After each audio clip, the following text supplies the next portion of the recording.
Paz do Senhor, eu peço aos irmãos que abram comigo as suas Bíblias.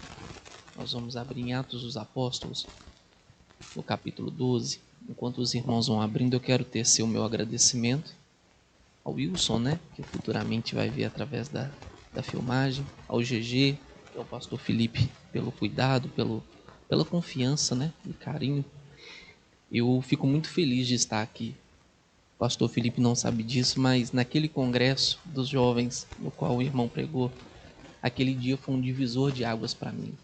Deus te usou poderosamente naquele dia e o Senhor respondeu muitas orações através da vida do pastor. Então, de uma forma um pouco anônima, eu venho acompanhando o ministério que o Senhor confiou através da vida do irmão. Amém?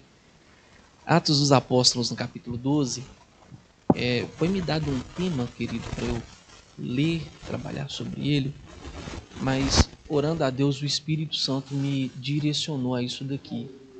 E pela direção do Espírito Santo, eu creio que o Senhor vai responder pessoas aqui essa noite. Eu acredito que orações serão respondidas e atendidas pelo Senhor. Atos dos Apóstolos 12, no verso 5 em diante. Obrigado, querido. Diz assim: Pedro, pois, estava guardado no cárcere, mas havia oração incessante a Deus por parte da igreja a favor dele. Verso 6. Quando Herodes estava para apresentá-lo, naquela mesma noite, Pedro dormia entre dois soldados, acorrentado com 2 cadeias e sentinelas à porta guardando o cárcere. Eis, porém, que sobreveio um anjo do Senhor, e a luz iluminou a prisão.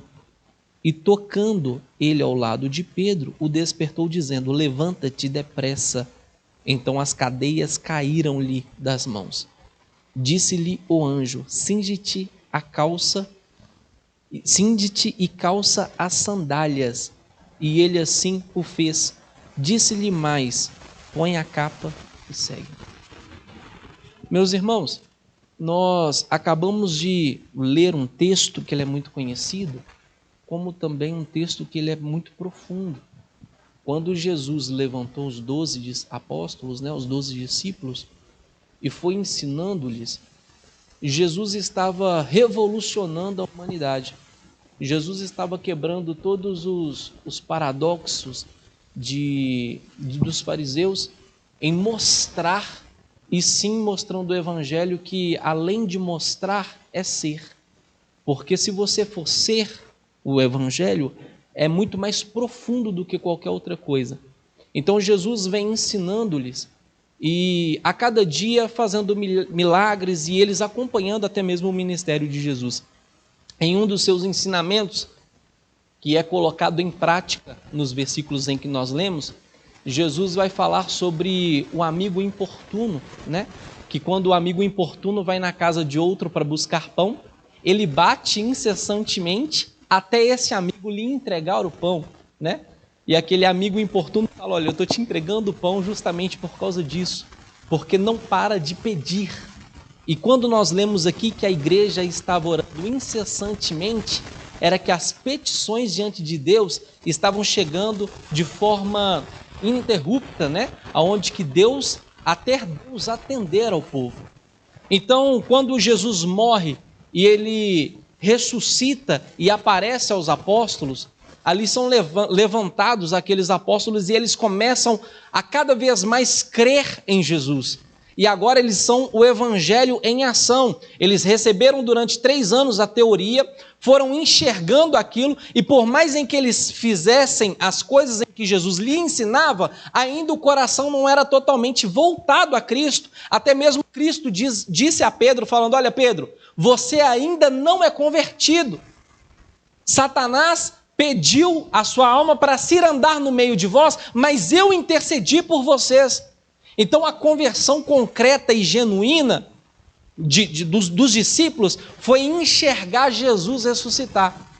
E quando eles enxergam que Jesus ressuscita dos mortos e começam a seguir as ordens de Cristo, como também seguir os passos dele, que eles aprenderam durante esses 3 anos, o Espírito Santo vem e os reveste. E a igreja começa a ser fundamentada.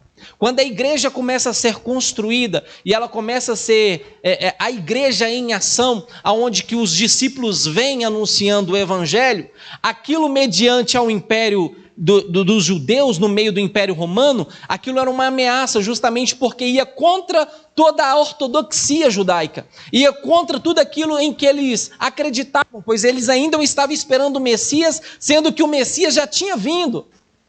Então para eles era uma ameaça gigantesca.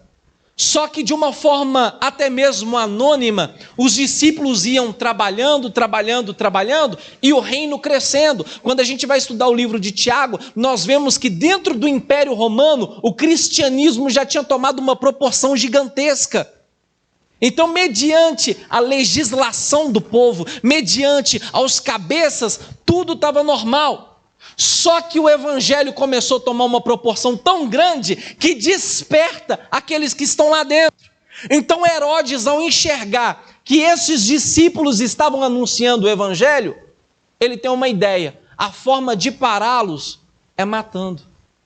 Então ele vem, prende Tiago, leva Tiago à praça pública. No extra bíblico do Flávio Josefo, na história dos Hebreus, vai dizer que Herodes pega Tiago, leva para a praça pública, e ali ele fica brincando com Tiago como um gato que pega um rato, e fica brincando antes de matá-lo.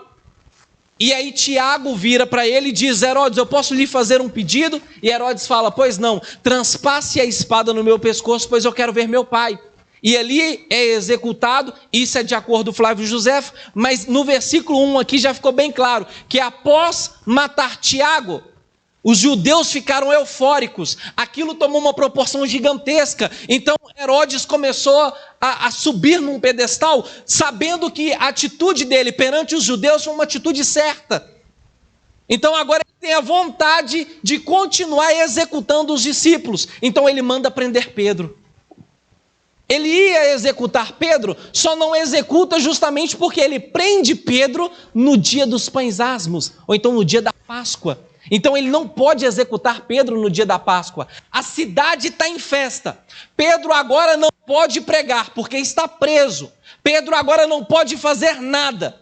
E a cidade em festa. Do lado de fora existe festividade. Do outro lado, de dentro da cadeia, existe alguém que está a caminho da morte. Existe alguém que já não vai ter mais solução. Existe alguém que para ele já disse não, vai morrer no outro dia. Só que a igreja estava acesa. E sabe qual que é o detalhe, pastor, que enche o meu coração de felicidade? Está tendo festa na cidade, mas a igreja não está na festa.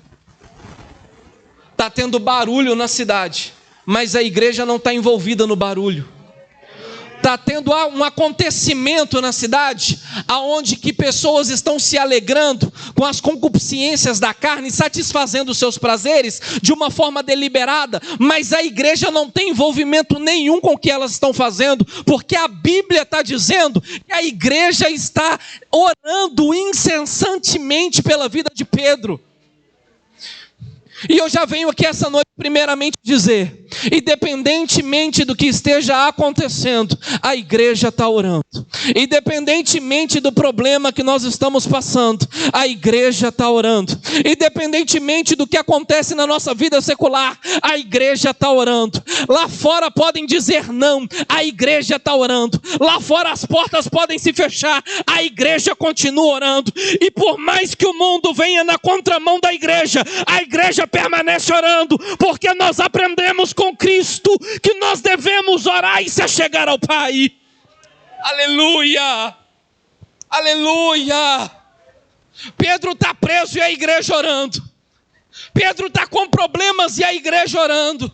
A vida de Pedro está por um fio e a igreja orando. Aleluia! Aleluia! Por isso que nós acreditamos na autenticidade da igreja. Por isso nós acreditamos nessa intercessão de 10 minutos que nós tiramos aqui. Por isso que nós acreditamos que aquela mulher que estava para suicidar foi liberta.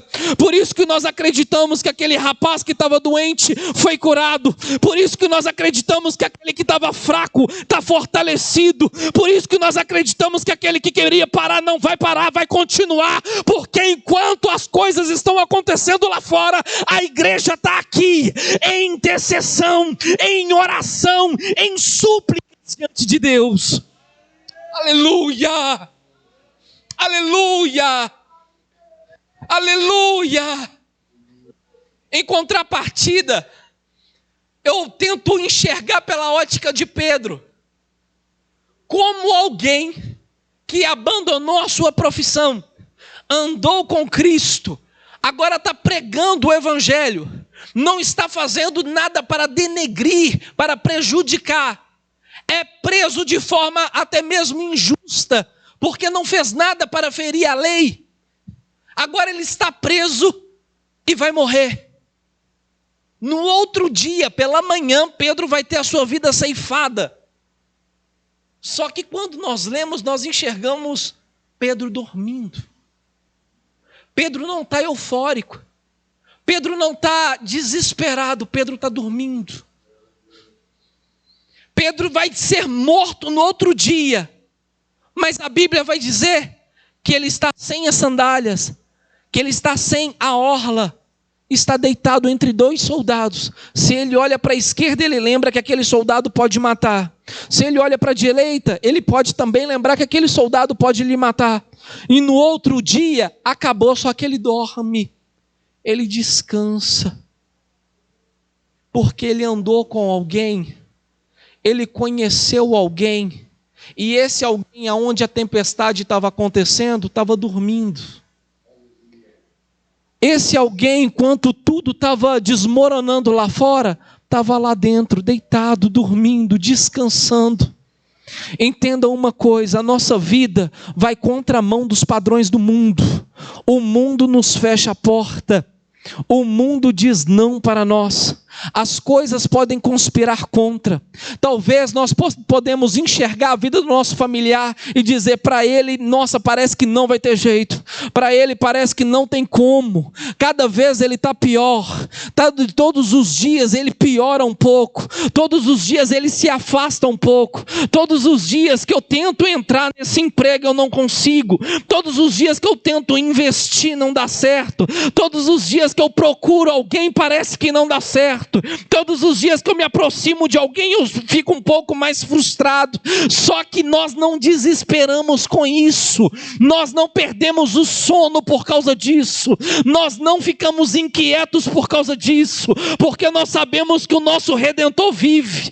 O nosso Redentor já venceu a morte. O nosso Redentor ressuscitou ao terceiro dia. O nosso Redentor disse para nós que enviaria o Espírito Santo, o Consolador, e principalmente o nosso Redentor disse: eis que eu subirei e prepararei para vós um lugar. Então nós estamos aqui sofrendo, nós estamos aqui apanhando, nós estamos aqui ouvindo não, mas quando a trombeta soar, quando a trombeta soar não vai ter sofrimento, quando a trombeta soar não vai ter solidão, não vai ter desespero, não vai ter nada que nos faça frustrar. Pelo contrário, nós veremos Ele como Ele é. Nós o veremos como Ele é. Jesus Cristo há de buscar a igreja. Pedro sabia que a morte era ganho. Pedro sabia que se mesmo ele morresse, estava tudo certo. Tinha um lugar preparado, por isso que ele descansa. Se tem um conselho que eu tenho para te dar essa noite, por mais que a prova esteja difícil, descansa. Por mais difícil que esteja a situação, descansa. Lavassuri e biqué. Descansa, pois o Senhor é contigo. Descansa porque é Ele que cuida da sua casa. Descansa porque é Ele que cuida dos seus. Talvez você está aqui hoje, a sua mente está lá fora pensando em alguém.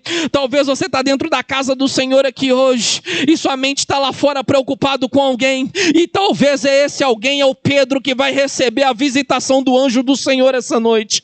Talvez esse Pedro está lá esperando a visitação do anjo do Senhor essa noite. E você está aqui intercedendo, orando. Acredite, a oração de um justo pode muitos seus efeitos. Você não está aqui à toa, você não está aqui em vão, você não está aqui perdendo tempo, você não está aqui simplesmente por um compromisso semanal. Você está aqui porque você acredita na sua oração, você está aqui porque você acredita em Deus, e você sabe que Deus é o Deus das causas impossíveis. Para você é impossível, mas para Deus não é.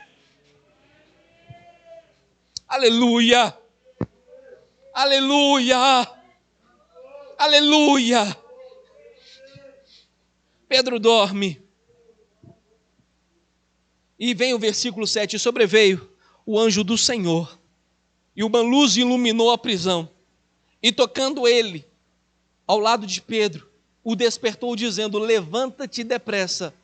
Então as cadeias caíram-lhe das mãos, e disse-lhe o anjo: cinge-te e calça as sandálias.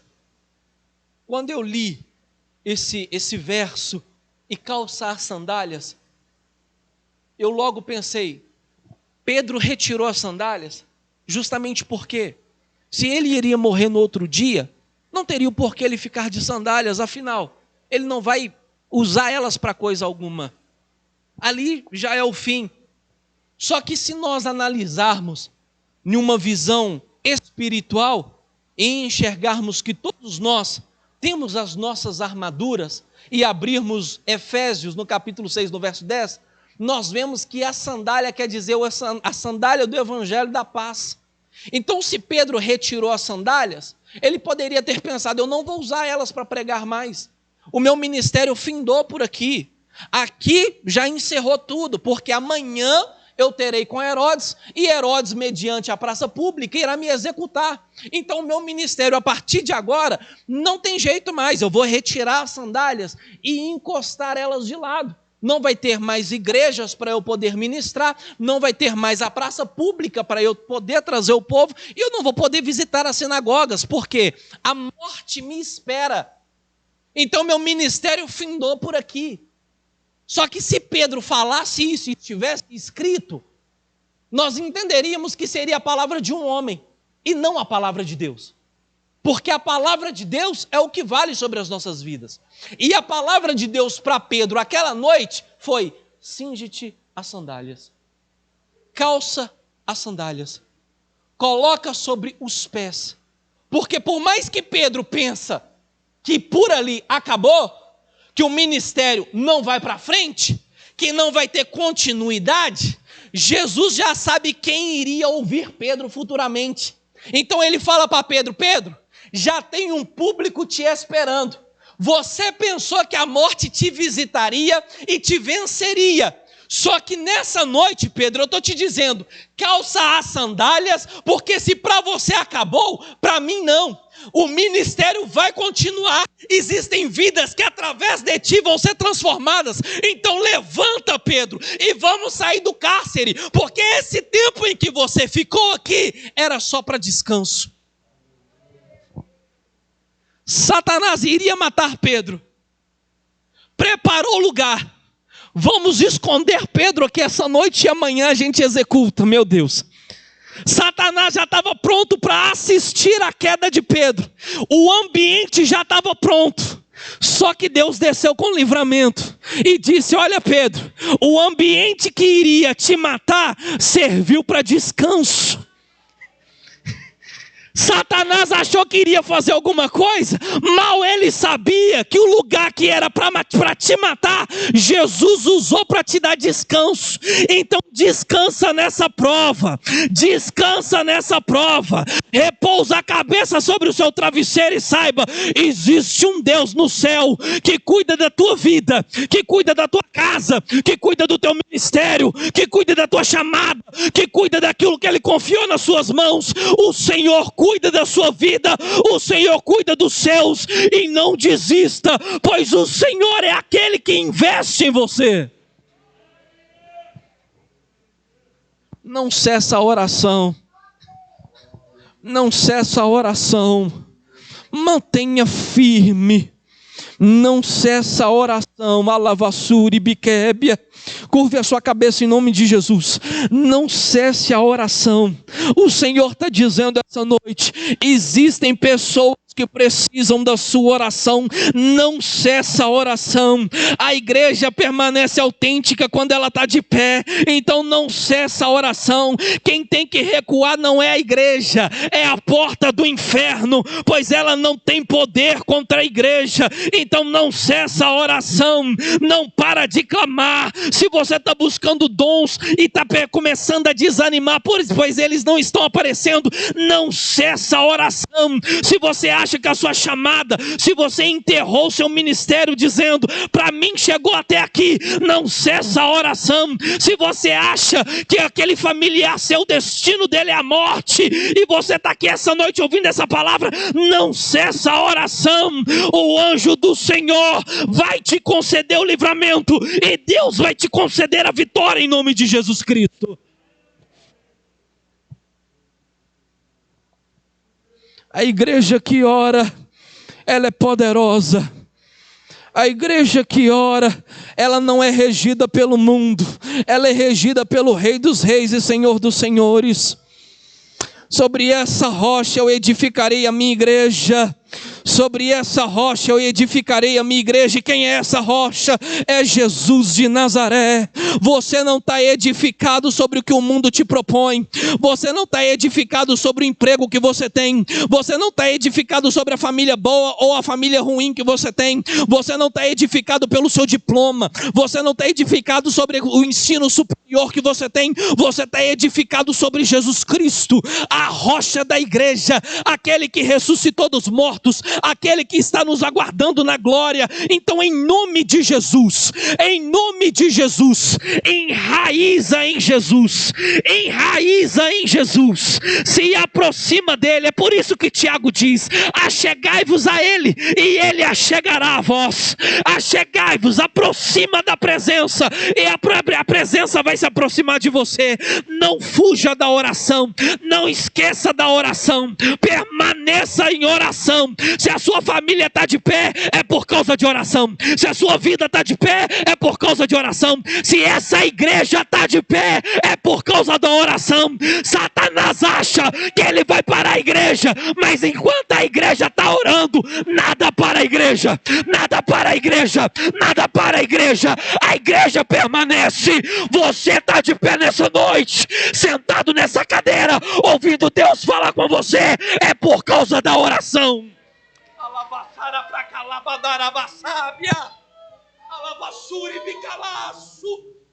A sua casa está de pé por causa que você ora.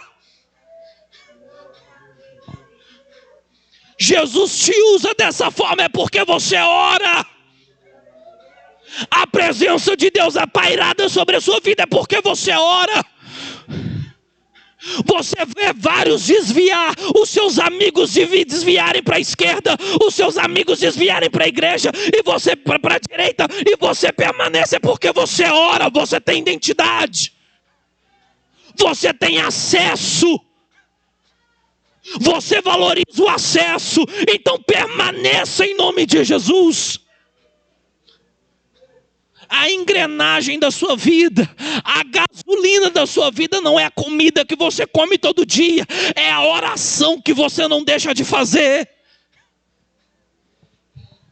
Existem coisas que você vê e coisas que você não vê que acontecem por causa da oração.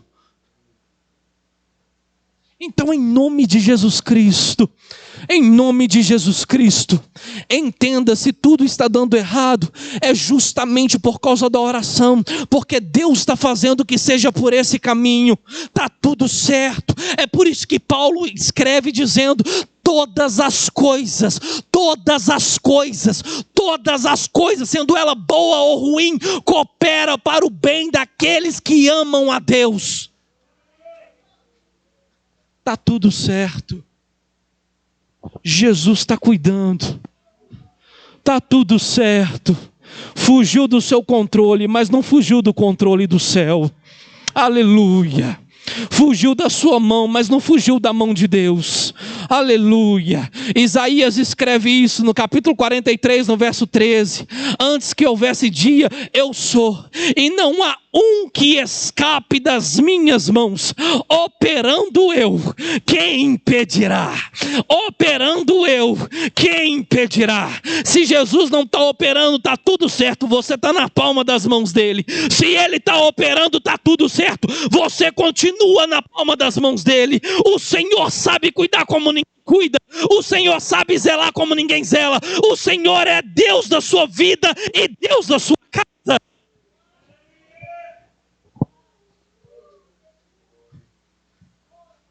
Não esqueça da oração. Não perca a identidade em nome de Jesus. Não perca a identidade em nome de Jesus. Não perca a identidade em nome de Jesus. Igreja de Jesus, tem muito Pedro preso, que Jesus quer transformar, que Jesus quer levantar. Então, enquanto o mundo está em festa, enquanto o sistema está em festa, enquanto o Satanás está engalobando o povo lá fora, permaneçamos igreja em oração, permaneçamos unidos em oração, permaneçamos juntos em oração, porque a oração pode muito os seus efeitos. A oração pode fazer aquilo que ninguém faz. A oração é acima do governo, a oração é acima do estado, a oração é acima do país, a oração é o acesso direto com a eternidade. Então, em nome de Jesus, não esqueça da oração. Volte para a vida de oração. Eu me lembro quando criança, na congregação do Goiânia, tinha o culto de testemunhos, o culto público. E nós víamos, pastor, incontáveis testemunhos poderosos. Testemunhos do qual pessoas alcançaram o que era impossível. A saúde reverter de uma forma poderosa. Certa vez o rapaz entrou dentro da igreja e ele ficou no culto todo lá conosco e tudo mais. O culto aconteceu normalmente e na hora do apelo esse rapaz ajoelhou no fundo da igreja e veio ajoelhado, andando, ajoelhado de lá de trás da igreja até lá na frente. Chegou lá na frente, ele caiu. Isso é o pequeno assistindo isso. Ele caiu. E aí a enfermeira da igreja, o nome dela é Mirinha, ela correu, veio, pôs a mão sobre o pulso e falou: olha, a pulsação dele está sumindo. Esse rapaz está morrendo. Dentro da igreja, num congresso. Isso era no sábado. E todo mundo amontoou e tudo mais. E aí os pastores despediram o povo já. E o povo já estava no final, era o apelo, eles oraram por ele. No final do culto, desceu para acordá-lo. E no momento em que mexeram nele, viu que ele não estava reagindo. Quando olhou, não tinha pulsação. E foi pedindo o pessoal para afastar. E aí um jovem falou assim: eu vou ligar para o SAMU. O SAMU vai vir cá, vai atender ele e está tudo certo. E um dos obreiros disse assim: ninguém liga para o SAMU. Se ele entrou aqui vivo, ele vai sair daqui vivo. Se ele entrou aqui acordado, ele vai sair daqui acordado. E veio o pessoal do círculo de oração, fez a volta. E esse jovem saiu da igreja e ligou para o SAMU. Pediu o SAMU lá. E o povo orando. E eu na esperança daquele rapaz acordar e eles orando. A igreja fedeu cravo. E a gente viu que aquele era espiritual, aquele cheiro forte de cravo, de cemitério, né? Que eles levam aquelas flores. A igreja naquele cheiro. E quando o SAMU chegou, a pressão daquele rapaz estava 12/8. Aquele rapaz acordou, levantou, pelo poder da oração. Eu pude assistir isso com os meus olhos, pastor. Então, a oração, irmãos, pode gerar testemunhos milagrosos. A oração pode te colocar em lugares que a capacidade humana não te colocaria, mas a capacidade divina te coloca. A oração pode fazer com que a sua família viva algo grandioso, que se fosse humano, se fosse natural, talvez não viveria, mas como o sobrenatural está repousado sobre a sua casa, a sua família experimenta algo de Deus. A sua família experimenta algo de Deus. Não perca a vida de oração. Não perca a vida de oração em nome de Jesus. Em nome de Jesus. Se você olha para algo na sua vida e pensa que não tem solução, acredite, a oração pode fazer grandes coisas. Fiquem de pé em nome de Jesus Cristo. Eu gostaria muito de orar com os irmãos. Apóstolo Paulo, ele escreve, nós falamos muito sobre isso no momento da ceia, examine, pois, o homem a si mesmo. Então, só nós conseguimos fazer uma análise de como estão as coisas, de como nós estamos diante de Deus. E eu gostaria muito, em nome de Jesus, que nós tivéssemos um momento de sinceridade com o Senhor. Porque se outrora nós estávamos desanimados com a oração, se nós estávamos esquecidos e falhos em oração, hoje é um momento que nós nos aproximamos do Senhor e Ele se aproximará de nós. Então feche os seus olhos em nome de Jesus. Coloque as causas que você acha diante de Deus que são assim impossíveis. Coloque as coisas da sua vida que você acha que não tem jeito, pois tudo diante de Deus tem jeito. O carpinteiro pode endireitar a nossa vida. Espírito Santo de Deus, nós buscamos a Ti, Senhor, porque o Senhor nos conhece como ninguém. O Senhor nos assiste, Jesus. E, meu Pai, nós clamamos ao Senhor, pedimos a Ti, traga-nos o ânimo da oração. Traga-nos, meu Pai, a vontade da oração. Espírito Santo de Deus, nos fortaleça, nos levante, Senhor. Meu Pai, venha sobre nós com Tua mão forte, nos coloque de pé, pois nós como igrejas, Espírito Santo, nós queremos viver uma vida de profunda e intensa oração. Meu Pai, como diz o hino, nós queremos viver em fervente oração, uma oração incessante. Espírito Santo de Deus, nos faça viver algo sobrenatural mediante a oração. Então essa noite, Jesus, se aproxime de nós, fortalece quem precisa de forças, coloque de pé os caídos. Espírito Santo, dê ânimo àquele que precisa, traga a esperança da glória para o Teu povo essa noite. Espírito Santo, reabilita o acesso da oração, restabeleça o acesso da oração e nos ajude, Espírito Santo, a conservar aos princípios da oração. Não nos deixe, Espírito Santo, marcar compromissos acima dos nossos compromissos da oração. Então, em nome de Jesus, comunica conosco, Jesus, comunica conosco, Senhor, comunica conosco, Senhor, fale conosco, Jesus, ajuda a nossa casa, ajuda os nossos, meu Pai, nos traga, meu Pai, bênçãos do Senhor, abençoa nossos bens e tudo que temos, abençoa a nossa geração. Espírito Santo de Deus, fortaleça, Espírito de Deus, aquele que precisa em nome de Jesus Cristo, e que nós possamos em nome de Jesus valorizar a vida, meu Pai, de oração em que nós temos, que nós possamos em nome de Jesus permanecer de pé, e meu Pai, que possamos desfrutar de algo sobrenatural por esse estabelecimento em oração que fazemos diante do céu. Nos ajuda, Jesus, a permanecer firmes, a, meu Pai, manter os princípios, e em nome de Jesus, nos dê uma vida de testemunhos, nos dê uma vida de acontecimentos no qual o Senhor interviu por nós, nos dê uma vida de dependência 100% do Senhor, e que em nome de Jesus, que possamos, meu Pai, permanecer amigos do Senhor e jamais ser errantes diante do Senhor, para que possamos cada vez mais obter graça, obter sabedoria e obter, meu Pai, a amizade do Senhor. Permaneça, meu Pai, estabelecido conosco. Vá, meu Pai, para nossas casas conosco. conosco e que em nome de Jesus possamos mantermos firmes como igreja que ora, igreja que marcha, igreja que caminha e que não se corrompe, que não suja. Espírito Santo de Deus, esteja conosco. É isso que nós te pedimos em nome do Pai, do Filho e do Espírito Santo. Amém e amém.